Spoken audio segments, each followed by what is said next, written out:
Bonjour à tous et bienvenue dans Smart Patrimoine. Smart Patrimoine, l'émission qui vous accompagne chaque jour dans la gestion de vos finances personnelles à 13h sur Bismart.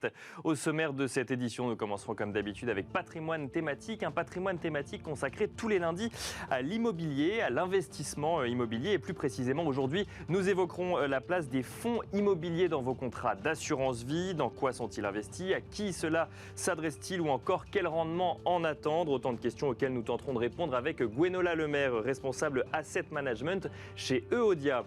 Ensuite, dans Enjeu Patrimoine, nous vous proposons 15 minutes de décryptage d'un investissement parfois complexe à comprendre et qui plaît à ceux qui aiment la spéculation, mais pas que, mais donc un investissement ou un placement dont il est nécessaire de bien comprendre les rouages avant d'éventuellement se lancer. Nous parlerons du Forex, ce marché international où se rencontrent les devises des différents pays. Nous en parlerons avec Saad Berada, Key Account Directory FX chez Ibery, mais aussi avec Alexandre Baradez, responsable de l'analyse marché chez IG France. Bienvenue à vous tous qui nous rejoignez. Smart Patrimoine, c'est parti.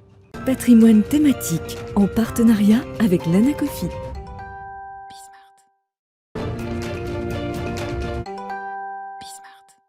Et on commence donc avec patrimoine thématique, un patrimoine thématique consacré, je le disais, comme tous les lundis, à la thématique de l'investissement immobilier, une thématique que nous allons aborder avec un angle assez particulier aujourd'hui, puisque nous allons vous parler des fonds immobiliers auxquels vous pouvez prétendre dans vos contrats d'assurance vie. Vous êtes nombreux à connaître les SCPI, peut-être un peu moins nombreux à connaître les OPCI. Y a-t-il d'autres façons d'investir en immobilier via son assurance vie? Nous en parlons avec Gwenola Lemaire, responsable Asset Management chez Euodia. Bonjour Gwenola Lemaire. Bonjour Nicolas. Bienvenue sur ce plateau. Alors, on va définir un petit peu ce que c'est qu'un fonds immobilier, comment y investir via son assurance vie.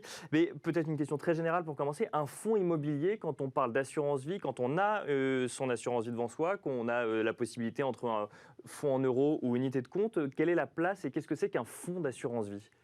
Alors, c'est vrai que juste pour resituer déjà les rendements des fonds en euros, c'est vrai qu'aujourd'hui, on a des rendements en euros qui baissent de manière continue tous les ans. Bien des sûr, rendements oui. moyens des fonds euros qui étaient à 1,30 l'année dernière, qui devraient s'approcher des 1% cette année, avec un niveau Alors qu'on d'inflation. partait de 5% il y a une Exactement. dizaine ou une quinzaine d'années, bien sûr, oui. Exactement.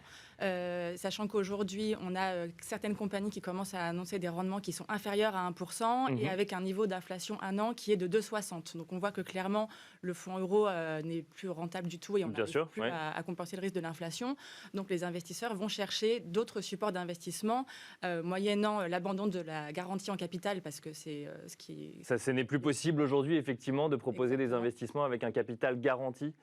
Non, parce qu'il y a uniquement le fonds en euros qui permet cette D'accord, garantie ouais. en capital.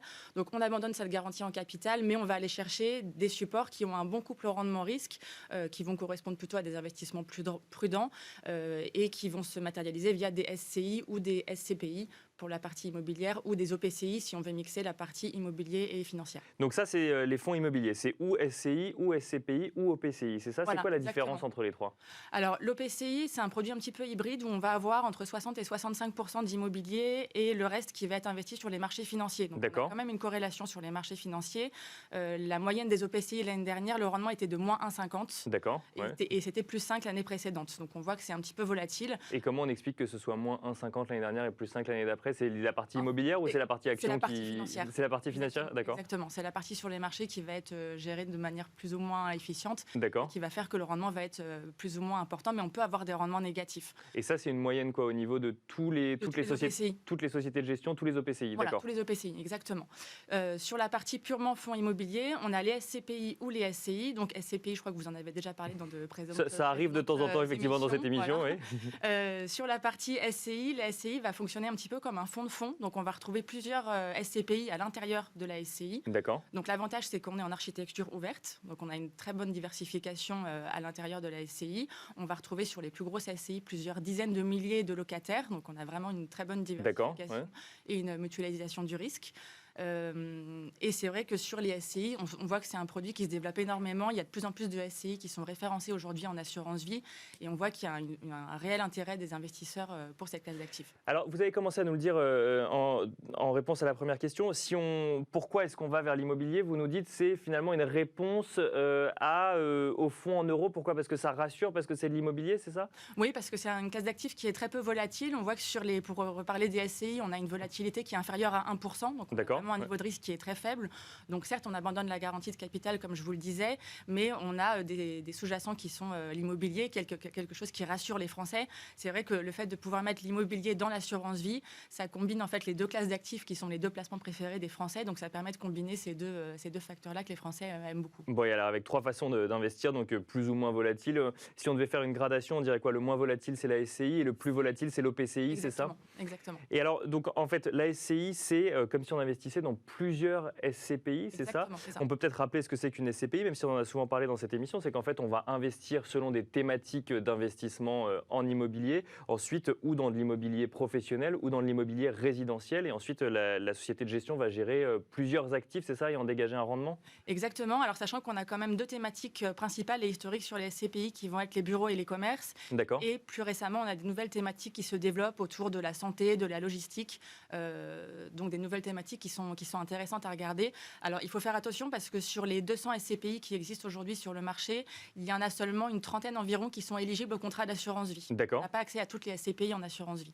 Et alors, celle-là, c'est sur les 30 qui sont éligibles au contrat d'assurance vie, il y a des thématiques qui ressortent, il y a des thématiques sur lesquelles on peut investir. Toutes les thématiques que vous nous avez données sont éligibles au contrat d'assurance vie ou pas forcément? Pas forcément toutes. Sur la santé, oui, on va retrouver plusieurs SCPI qui sont référencés. Sur ce qui est naturellement bureau, commerce, naturellement, ça, on les retrouve sans Bien problème. sûr, ouais. Sur la logistique, un petit peu moins. C'est en train de se développer. D'accord, C'est ouais. des choses qu'on surveille et c'est des thématiques qui vont, à mon avis, arriver très bientôt. Et alors, ces thématiques, en fait, elles sont éligibles au contrat d'assurance vie parce que il y a une demande de l'investisseur ou parce que c'est celles qui offrent des rendements qui permettent aux sociétés de gestion ensuite de les proposer dans les contrats d'assurance vie? On voit qu'il y a une très forte demande au niveau des investisseurs. Alors c'est vrai que sur la partie SCPI, avant, on avait des contrats d'assurance vie dans lesquels on pouvait souscrire 100% en SCPI. D'accord. Aujourd'hui, c'est plus possible. On est plafonné à 75% pour certains contrats, mais la majorité des contrats, c'est 40 ou 50%. Donc D'accord. on ne peut pas mettre l'intégralité de son contrat en SCPI. Par contre, sur la partie SCI, il y a des contrats sur lesquels on peut aller jusqu'à 100%.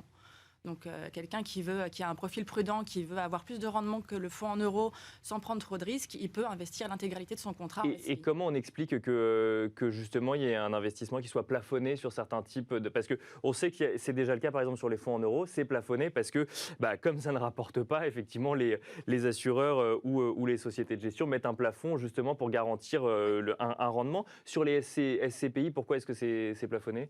Parce qu'il y a eu énormément de collectes en fait au niveau de plusieurs assureurs. Donc comme la proportion de SCPI au niveau du global de la collecte était trop important, les assureurs ont décidé en fait de plafonner le montant de la collecte. D'accord. Sur la SCI, c'est vraiment en train de se développer. On a sur certaines compagnies, on a une dizaine de SCI qui sont référencées, donc ça commence à se développer. Mais voilà, c'est une classe d'actifs qui est encore nouvelle pour un certain nombre d'investisseurs et qui se développe de plus en plus. Pour l'instant, on n'a pas encore de plafond. Peut-être que ça arrivera un jour.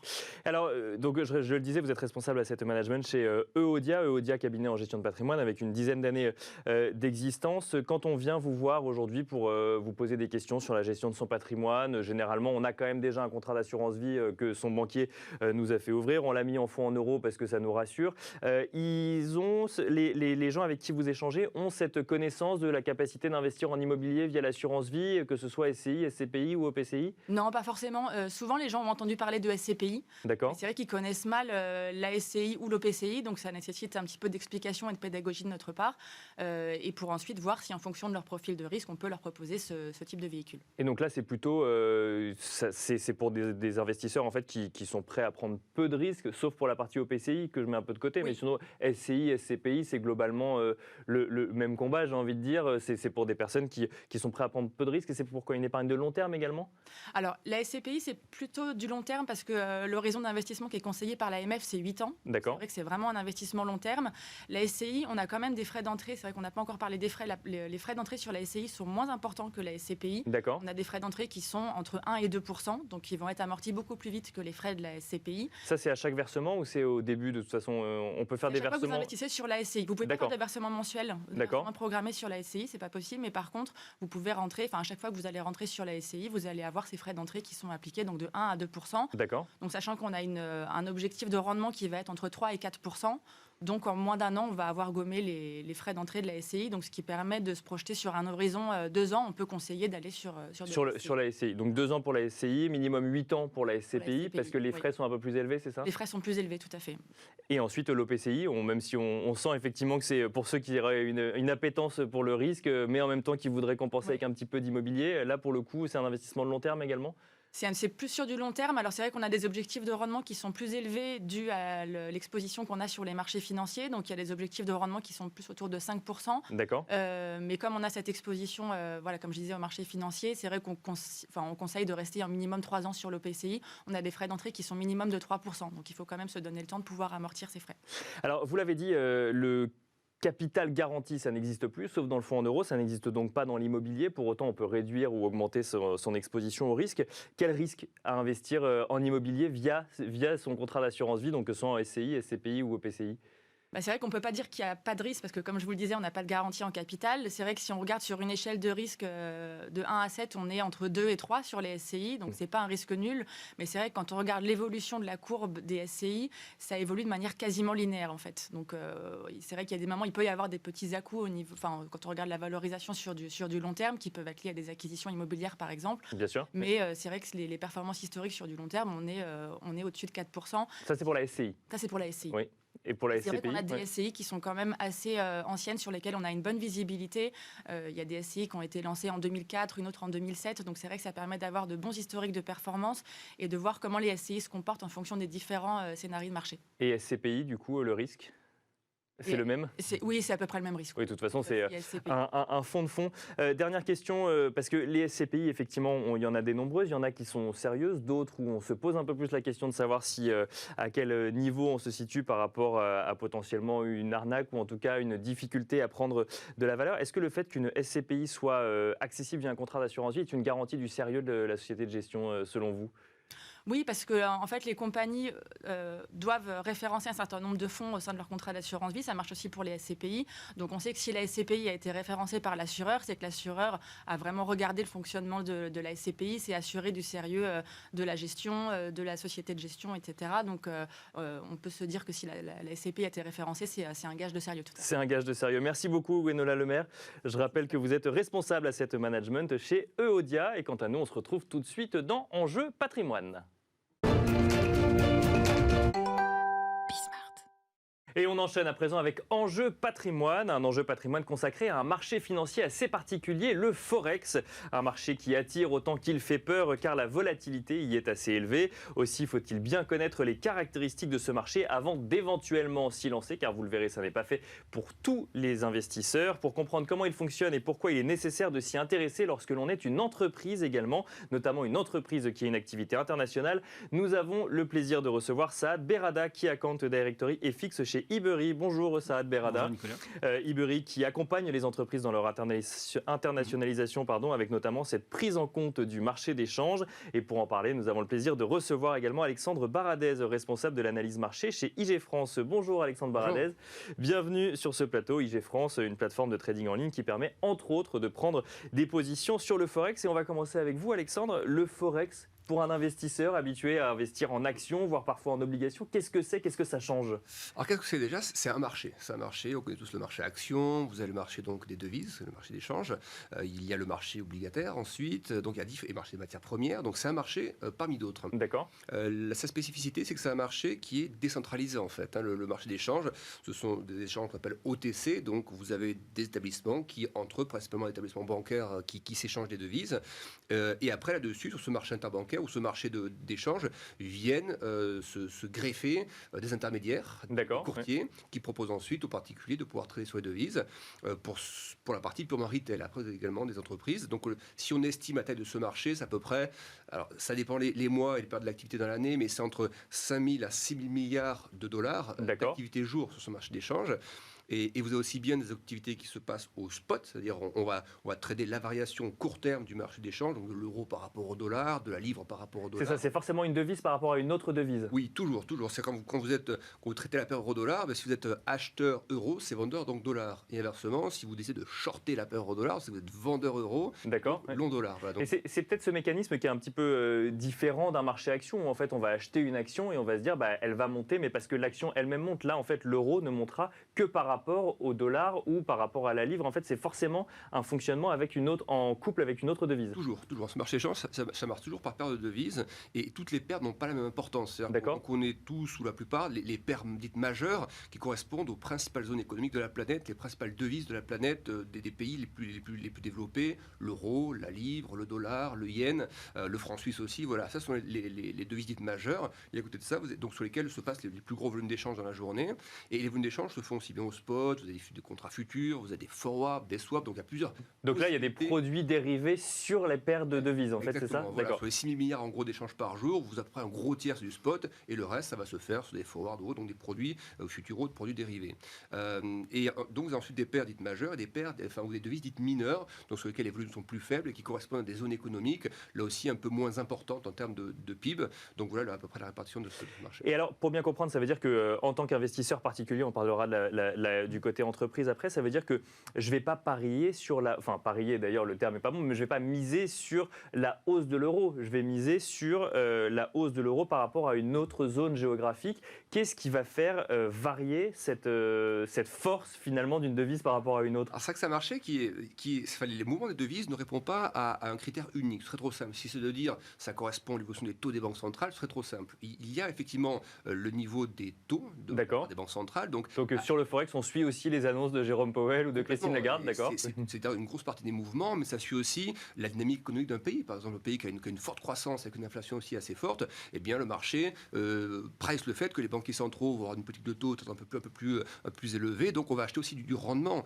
À une époque, c'est un petit peu moins maintenant, mais à une époque, il y a ce qu'on appelle le carry trade. C'est-à-dire que vous aviez des écarts de taux entre pays qui étaient absolument significatifs. Vous aviez quelques années l'Australie qui avait des taux à 5-6%, et vous avez des écarts colossaux avec d'autres pays qui appliquaient des politiques, par exemple, plus accommodantes. Et donc, certains investisseurs, traders ou autres, jouaient ce qu'on appelle le carry trade. On achetait une devise qui rapporte 5-6% par an, et on vendait la devise qui rapporte le moins. D'accord. Ça c'est un peu moins, ça c'est un petit peu réduit comme type d'activité.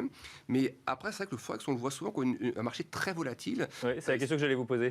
Alors, évidemment, quand on regarde la livre turque, bien sûr que oui, mais si vous regardez les paires majeures, en fait, les variations absolues intraday hors effet de levier, elles sont très restreintes. D'accord. Si vous comparez la volatilité de l'euro-dollar par rapport, je prends un extrême, mais au marché des cryptos ou autres, ou même par rapport à certaines actions, vous avez une volatilité qui est faible, en fait. C'est, comme toujours, l'effet de levier qui va amplifier les mouvements, mais déjà, l'euro qui progresse de 1% par rapport au dollar sur une journée, c'est déjà un gros mouvement.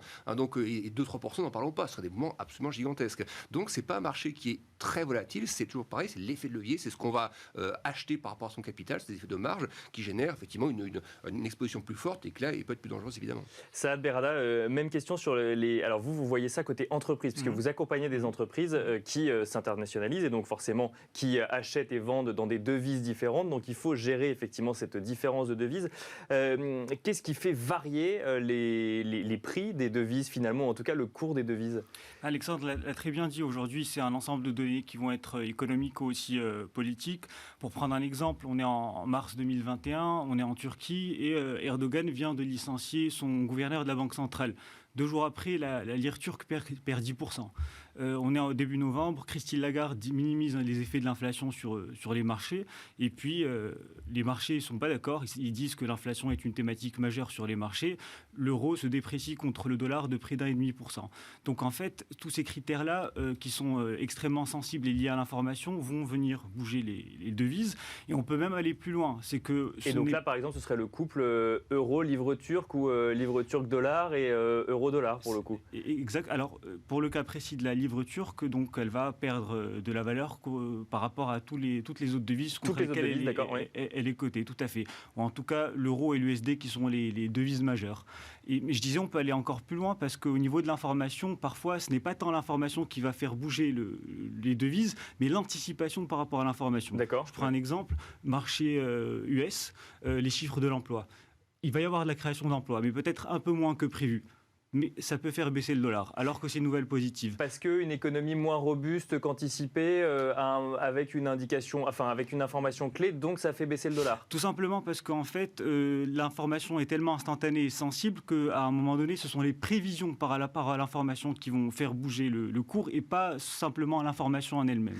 Et alors, du coup, quand on veut investir sur, ou en tout cas placer une partie de son argent sur le Forex, je reprends l'exemple de la livre turque. Donc mettons moins 10% sur la journée. Ça veut dire qu'elle va baisser par rapport à l'euro, par rapport au dollar, par rapport à la livre sterling. Elle va baisser de la même manière, de manière similaire? C'est très difficile de vous dire parce qu'en fait, c'est un rapport de force, la cotation d'une devise. Donc il faut prendre en compte les données aussi macroéconomiques d'un pays. Ce serait compliqué de vous dire comment la lire turque va bouger par rapport à la Corée du Sud parce qu'il faudrait voir ce qui s'est passé le même jour par rapport à la Corée du Sud. Mais c'est ce qui rend le marché du Forex passionnant. C'est que, en fait, pour chaque paire de devises, on va aller analyser les fondamentaux de l'économie nationale, mais aussi la façon dont ce pays va s'intégrer dans la mondialisation et comment ce pays va s'intégrer dans les grandes tendances. Donc c'est assez compliqué de répondre comme ça. Il faut aller creuser et chercher. Il faut creuser un peu, mais du coup, peut-être qu'Alexandre Baradès pourra nous donner quelques indications sur quand on veut investir sur le Forex. Est-ce qu'il faut, par exemple, partir d'une devise de référence, ensuite aller regarder les autres devises? Juste avant ça, il y a un vocabulaire spécifique sur le Forex. Je regardais, on parle de pips, on parle de marge, on parle de spread. Comment est-ce qu'on peut définir ces termes spécifiques au marché du Forex? Alors, on va déjà commencer par l'unité de mesure. C'est vrai qu'on mesure une variation d'une devise par rapport à une autre, alors en pourcentage sur la journée si on veut, et après on a une unité de mesure sur la mesure en tant que telle de la devise. C'est-à-dire le PIB par exemple, ça va être la 4e décimale.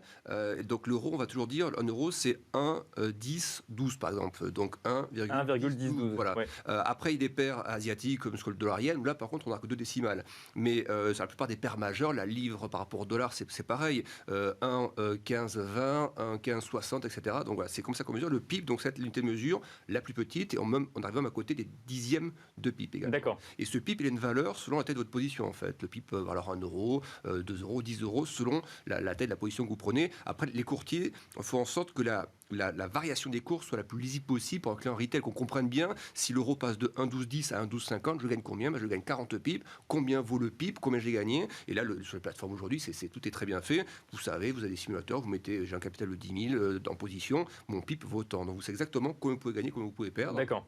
Et sachant que ça marché, il cote 24 heures sur 24, sauf le week-end où les plateformes généralement sont fermées, mais ça cote non-stop. Voilà, oui, c'est ça, ça s'arrête quoi? Ça s'arrête le vendredi soir et ça recommence le dimanche soir, c'est ça pour la majorité des plateformes? Exactement. Et donc, là aussi, ça répond à plusieurs critères. Il ne faut pas oublier aussi le critère banque centrale en capacité d'intervention. C'est vrai que les grosses banques centrales ne vont pas directement sur le marché d'échange. La BCE le dit dans ses conférences de presse, n'influence pas, même si sa politique influence sa trajectoire, mais elle ne va pas sur le spot directement. Ce que d'autres font, par contre, on se souvient de la Banque centrale suisse, par exemple, et cette banque centrale, quand elles estiment que leur devise est trop chère par rapport à leur économie, eh bien, interviennent directement dans le marché spot, vont vendre leur devise, donc pour acheter la devise de contrepartie. D'accord. Okay. Et ça peut faire varier du coup le cours de la devise. Exactement. Donc ça, il faut aussi bien le savoir quand vous rentrez sur le marché d'échange, quelle banque centrale peut intervenir et quelle banque centrale ne le fait pas, parce que ça va créer des mouvements très très importants en 2015 par exemple, où la banque centrale suisse défendait sa devise, ne voulait pas qu'elle s'apprécie, puis du jour, en même pas d'une seconde à l'autre, elle avait enlevé ce plancher de défense, et il y avait des mouvements absolument spectaculaires sur le marché d'échange. Alors, avant de repasser côté entreprise, Alexandre Baradès, si on est particulier, qu'on veut se lancer mais qu'on ne s'est jamais lancé sur le Forex, est-ce que par exemple, si on est européen, il faut forcément prendre l'euro dans une paire de devises parce qu'on a une connaissance du marché ou pas forcément? Oui, idéalement, oui, si vous débutez, voilà,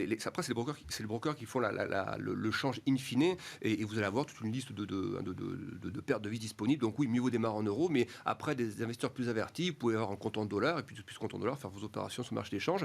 Mais c'est toujours pareil, même si vous avez un compte en dollars, que vous tradez sur le marché d'échange, le fruit de votre vente restera dans la devise de votre compte. Voilà. Même si dans la journée, vous avez fait 15 allers-retours sur 15 paires différentes, in fine, vous aurez sur votre compte de trading, s'il est ouvert en euros, ce sera libellé en euros. Ce sera libellé en euros à la fin. Et alors du coup, Saad Berrada, quand on est une entreprise qu'on veut, je sais pas moi, aller exporter en Turquie, mais ou alors mettons plutôt, on a importé de Turquie, on a créé le produit fini en France, mais on veut le vendre aux États-Unis. Il faut prendre en compte 3 devises différentes. Et là, c'est là qu'on fait appel à Eburib, qui va du coup accompagner sur le marché d'échange. Alors Comment ça fonctionne concrètement pour une entreprise, cette prise en compte des devises?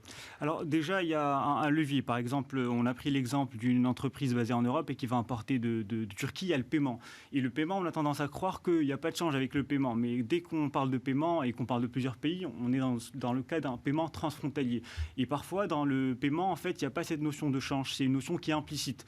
Et donc, l'accompagnement qu'on fait auprès des directeurs financiers, trésoriers ou dirigeants d'entreprise, c'est de leur dire, attention, un paiement international implique un taux de change et donc une exposition. Oui, donc, et puis surtout, un contrat signé avec un montant à une date clé, et puis 3 mois plus tard, le montant finalement n'est plus le même, puisqu'il y a eu des variations de change. D'accord. C'est la définition du risque de change, c'est que vous avez en fait un delta entre l'émission de la facture et le moment de l'encaissement, et cette période de flottement peut aller atteindre les marges commerciales. Dans le cas aussi d'une revente qui se ferait aux États-Unis, c'est la même chose. Là, c'est le chiffre d'affaires qui est exposé. Et donc, on a un accompagnement aussi pédagogique pour expliquer que le chiffre d'affaires ne devrait pas être soumis à ces fluctuations sur les marchés. On l'a dit, très, très forte volatilité.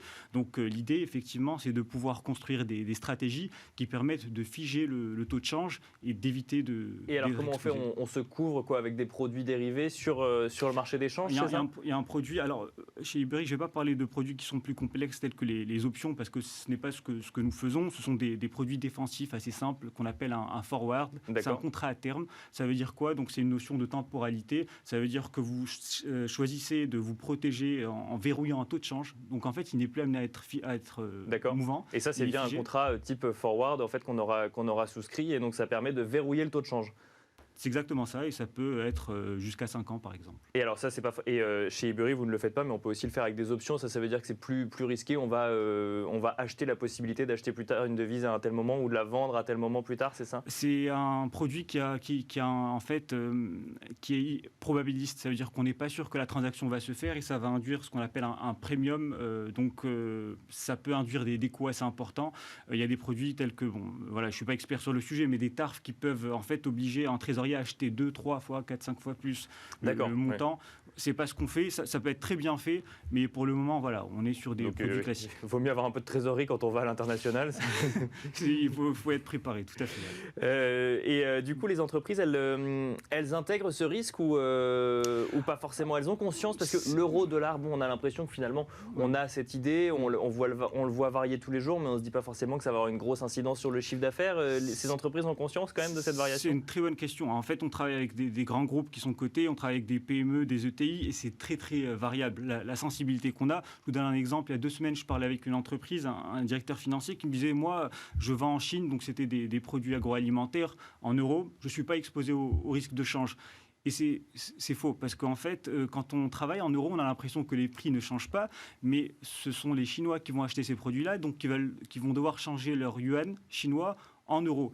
Si l'yuan chinois s'est déprécié par rapport à l'euro, ces prix vont coûter plus cher. Et donc, en fait, on peut être amené à perdre des parts de marché ou à en gagner en fonction de cours de change dont on n'a pas idée, en fait. Bien sûr, et qui ne nous impactent pas directement, mais indirectement, ça rejaillit quand même sur le chiffre d'affaires. On l'aura quand même bien compris, du coup, Alexandre Saad, c'est un marché qui est volatile. Alors, il y a certaines paires de devises qui ne le sont pas, mais ça reste un marché volatile, pour le coup. Alors, c'est vrai qu'en intraday pur, ça n'est pas en termes de variation, je parle. C'est vrai que c'est très rare une journée où vous avez l'euro qui fait plus d'1% par rapport au dollar. Après, c'est effectivement ce que vous décrivez très bien, c'est sur les longues périodes par contre, là oui. Et c'est ça après que ça peut devenir, c'est un placement, c'est se dire, voilà, si je fais le pari qu'en 2014-2015, que d'un côté la Fed allait ralentir ses achats d'actifs et puis commencer à relever ses taux et qu'au même moment la BCE allait, elle, enclencher tout l'inverse, en fait, un programme très assouplissant monétaire, mais vous avez une écart de force perçue entre un euro qui allait se déprécier et un dollar qui allait s'apprécier, et ça peut se jouer sur du placement sur plusieurs mois, par exemple. Mais c'est vrai qu'en intraday pur, les mouvements sont assez faibles. Encore une fois, c'est vraiment l'effet de levier qu'on met qui amplifie tout ça. Merci beaucoup, Alexandre Baradez. Je rappelle que vous êtes responsable de l'analyse marché chez ISE France. Merci Saad Berrada, qui account directory et fixe chez Iberi. C'est la fin de Smart Patrimoine et je vous donne rendez-vous demain pour un nouveau numéro. À demain.